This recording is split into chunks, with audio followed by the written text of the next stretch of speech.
Welcome to Luca and Miguel. Enjoy the video. You start by making the job safe and accessible. Disconnect the battery and recover refrigerant to avoid harm and legal issues. Once done, remove the drive belt and relieve tension so the compressor can be accessed. Make sure you unplug electrical connectors and back off mounting bolts, but keep the compressor supported so it doesn't drop. This makes the next moves predictable. You want clear, staged access before you pull the unit, because rushing now risks bent brackets or damaged lines. You unbolt the compressor and support it while removing it from the vehicle to prevent stress on hoses. Use caps on open ports to keep contamination out. Next, disassemble the clutch assembly, remove the center bolt, snap ring, and use a clutch puller to bring off the pulley and hub.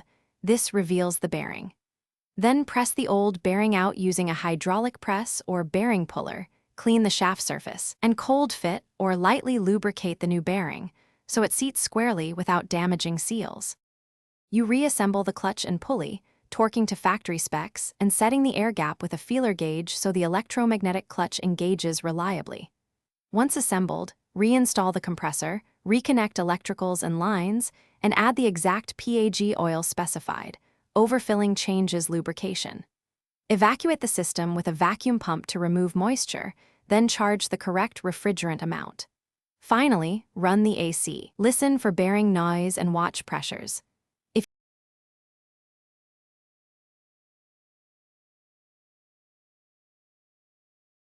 Thanks for watching and please subscribe. It's the best investment you'll ever make.